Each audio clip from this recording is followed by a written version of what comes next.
We need a report on your horse. Alice has been taking horse riding lessons. Welcome to your new pool. Don't touch my child. Don't touch my child.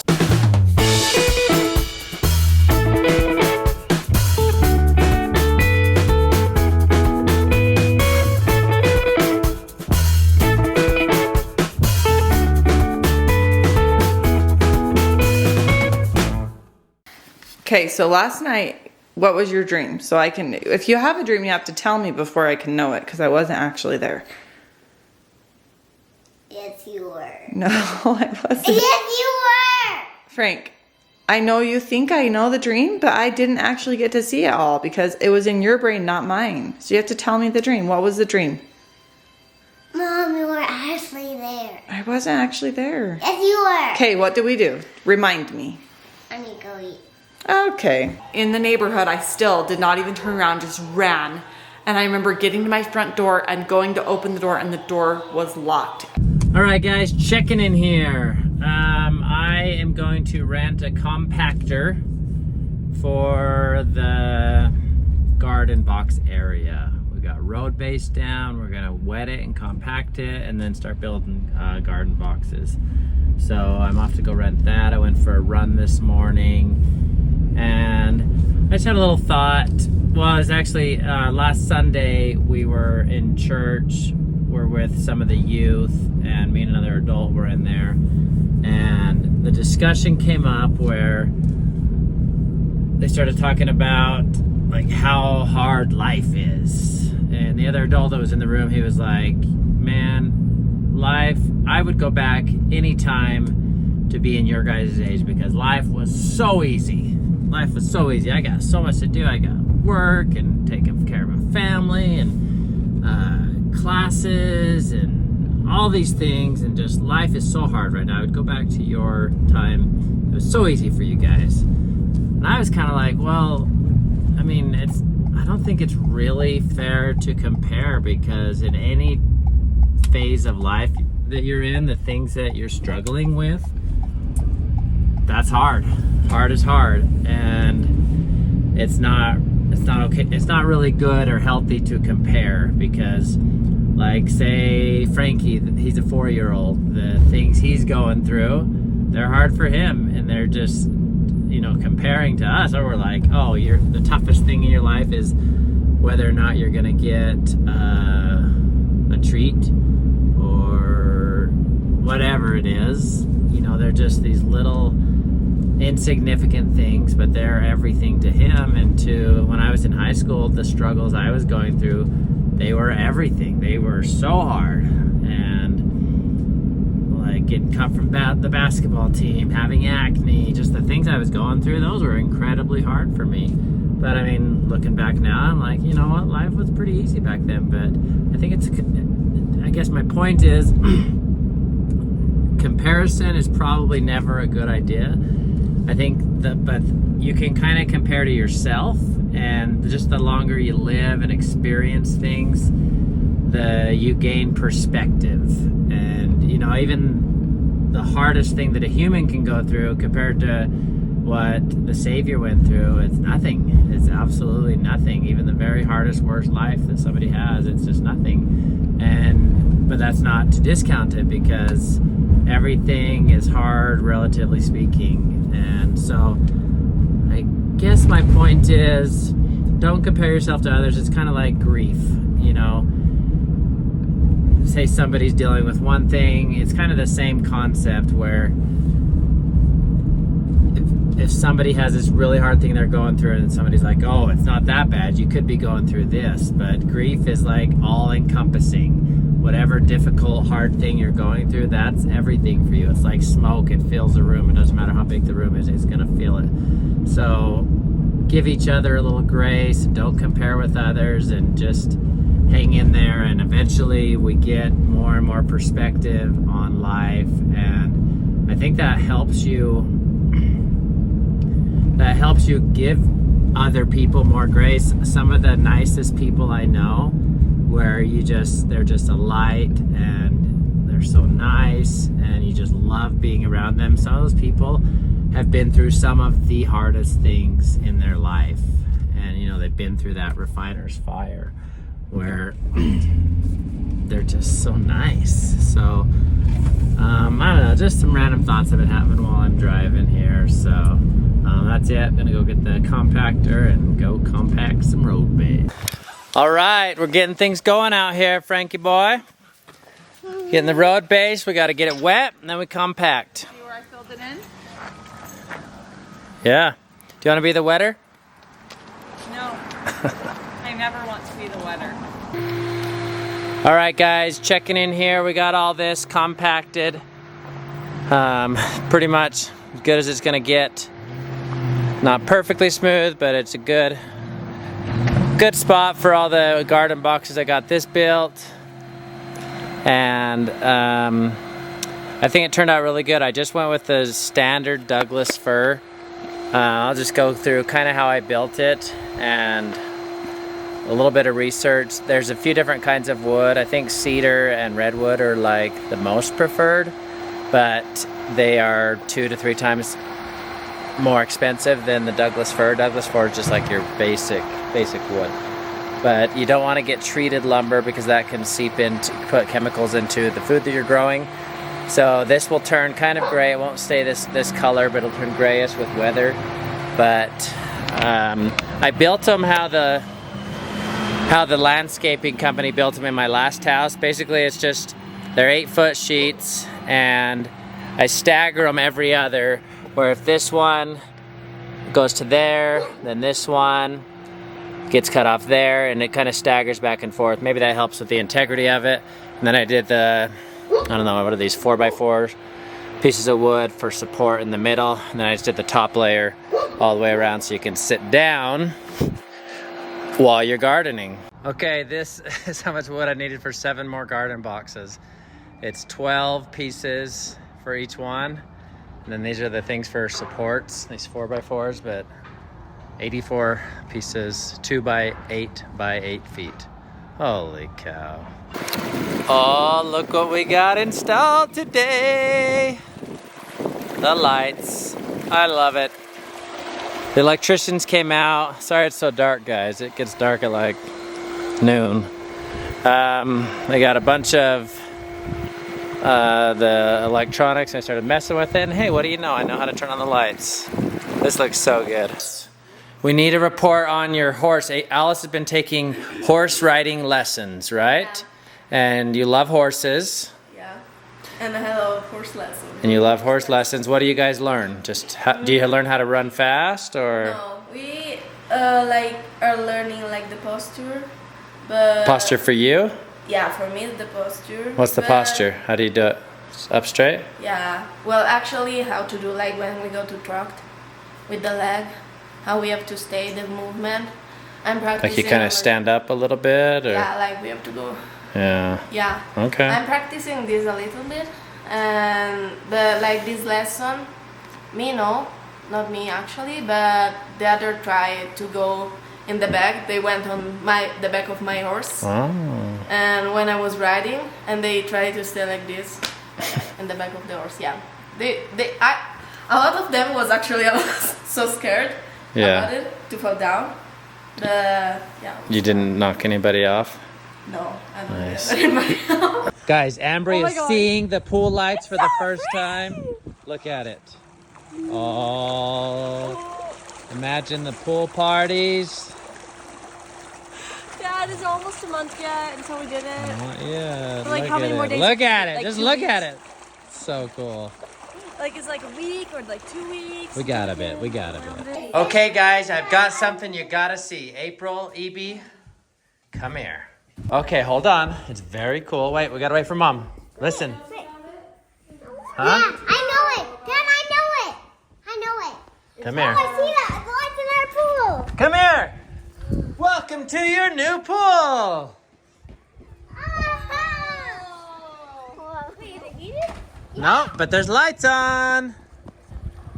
Not heated, not heated. Just That's not too bad. I just started pushing buttons. Dad.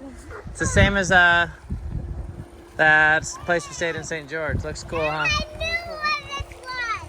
Dad, I knew this. You knew it. Nope. I've been building another garden box and giving Jimmy Joe a ride. I just remembered yesterday an incident that happened at Evie's doctor's appointment that really bugged me, and I don't think I even told Davey about it. It's like it happened so fast and it traumatized me, and then we went into the doctor's office, and then I got good news, and then I totally forgot about this, and today I was like reminded of it. So when we got into the elevator going up to the doctor's office, a doctor and then an old man they were like just total strangers, and me and Evie got on the elevator all at the same time. And the old man struck up a conversation with Evie and was like, "Oh, you're so smart. I should have brought a blankie." And she immediately kind of just like got quiet and was like, "I don't want to talk to you." And I was just like smiling like, "Oh, he's being polite, you know." And she didn't respond to him. And then he said, "Don't hide that smile." And then he got close to her, and I immediately like went into like panic mode because I could see him just like getting close to her, and I was just like, in my head, I was like, "Don't touch my child. Don't touch my child. He's gonna touch her." And he did. Sure enough, he reached out. He's like, when you hide that smile, I can see the dimple. And he touched her face like this. And I immediately was just like sick. And I wanted to like hit his hand. I wanted to scream like, "Don't touch my kid." But I was just kind of like in shock because I was just like, "Why are you touching my daughter?" And she was super uncomfortable. And it was just like this tension in the elevator. We're stuck in the elevator, so I didn't want to like overreact because I'm like stuck in the elevator with this guy, and I'm just like, and so I kind of like stood in front of her, like blocked her, and I was just kind of like like visibly uncomfortable. And then the elevator like opened, and we all got off, and then he like followed us into the waiting area, and I was just like holding her kind of like away from him because I was just like, "Whoa, you crossed a line." Finally, he realized he was supposed to go a floor up, and he left. And then we went into the doctor's office because we got called in right away. And then I'm like talking to Evie today. I was telling Evie, I was like, "Did you feel uncomfortable?" And she was like, "Yeah, that was weird." And I was like, next time, I apologized to Evie because I was like, "I'm sorry. I should have like pushed his hand away and said, 'Don't touch my kid.' No." And that's what I wish I would have done. Like hindsight, if I could go back in time, I would have just been like, "Don't touch her. Sorry, no. I don't want you to touch her. She's obviously uncomfortable." And just made it weird. And because he made it weird, why can't I make it weird? And actually, I'm not even being weird. Because guess what is weird? Newsflash, don't touch people's kids. Like, Frank, turn that light back on, please. Hi, Mom. If you're treating people's kids, like he could have been a sweet old man that has a bunch of grandkids and that's how he treats his grandkids, fine. But like, this is not your grandkid. So like my hand's clenched right now. So bummed. Anyway, public service announcement. If it's not your child or your grandchild or a close friend and they're visibly uncomfortable, don't touch people's kids. People usually ask before they pet a puppy. Then I know, that's like ridiculous. Can I pet your child? And it's been haunting me all day, and similar things have happened. She's so cute. People just want to walk up with Frankie and touch her. And there was a guy, I wanted to tell you guys, Frank came over and turned off the camera while I was talking. So I kept talking, and then I realized it was not recording anyway. When I was like 15 years old and it was like towards the end of my 9th grade year, I would walk home from junior high school and I was almost abducted. A man like followed me into the church parking lot. I'd seen his truck. A few days before this had happened, I noticed that his truck would cross like right in this area at the same time every day. And so he was like watching me, knew exactly where I was gonna go. I walked through the church parking lot by myself every day. It was very secluded, there was no one over there. Anyway, I remember every little detail of this day to like the max because it's so traumatizing. But so here's the church, and there was like an entrance on the one side and then an entrance on the other, and I always went in the like north side entrance. Well, this truck pulled in the south side entrance, and that's when my intuition spiked. I was like, as soon as I walked in there and I saw this truck go in, I immediately was like, so this is not right. Something bad's gonna happen. Hindsight, I wish I would have just turned around. There was like no cell phone. I don't even know what I would have done. Obviously I did the right thing because I'm okay, but I remember just being like, oh my gosh, this is scary. What am I gonna do? But then I was like, don't freak out. Like, I remember talking myself through it and be like, no, it's fine. Don't freak out. I'm sure that they're just turning around and gonna leave.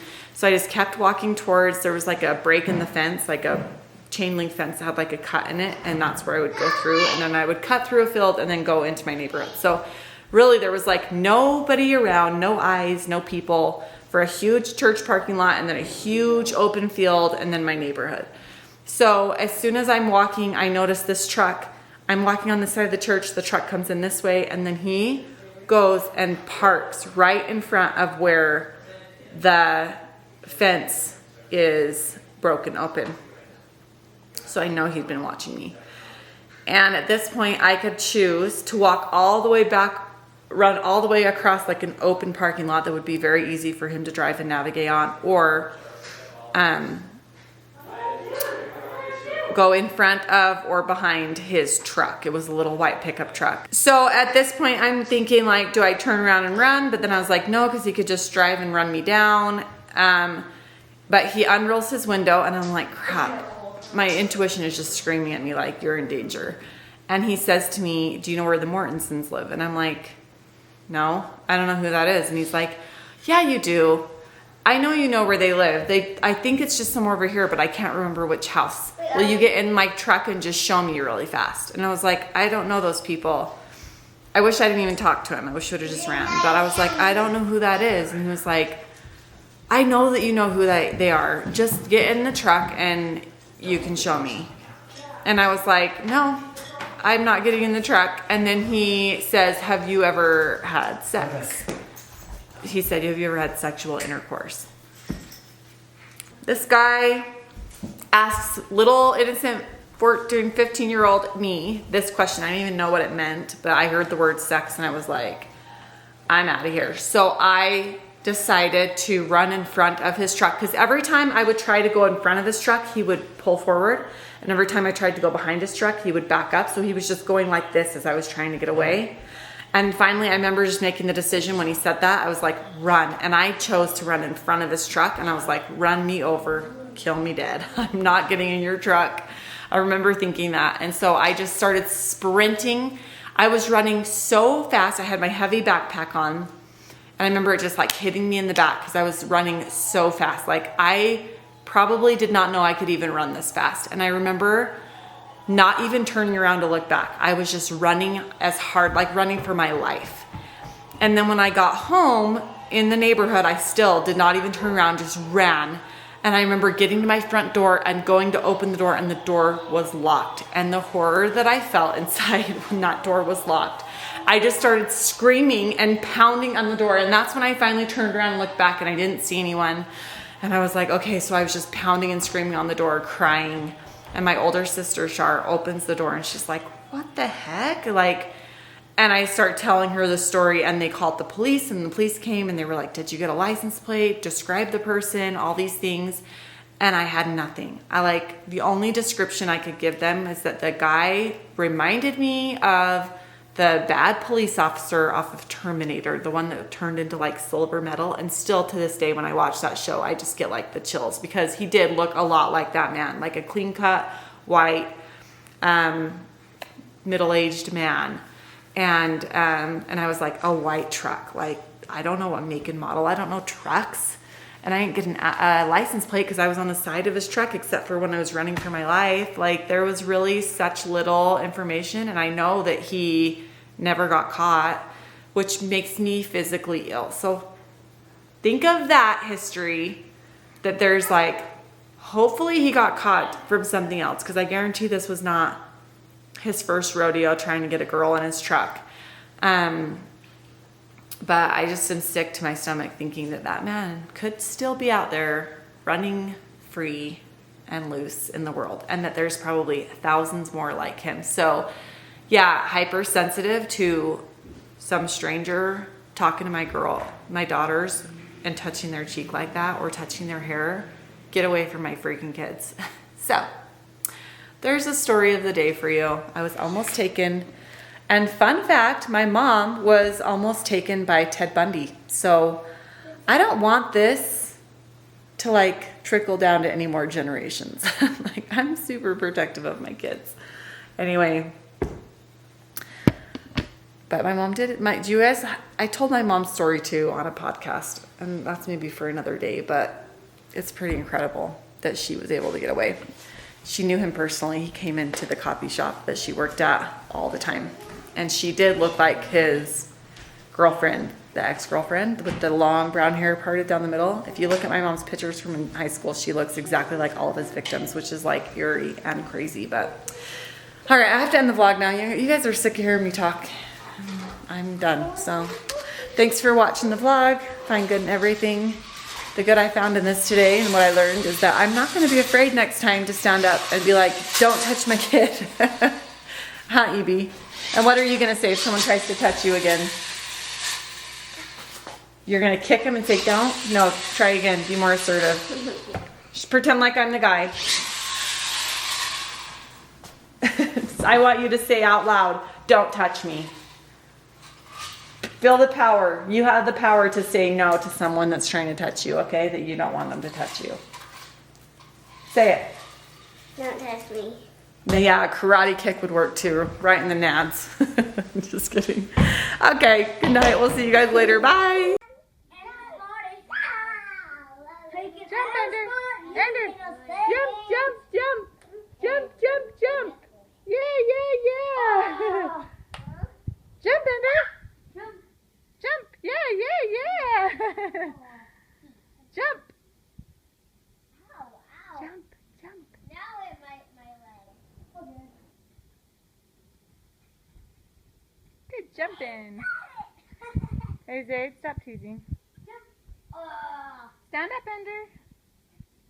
Now jump. Yeah. Sorry. Here comes Ender. Walk to mommy. Walk to mommy now. Walk to mommy. Now jump.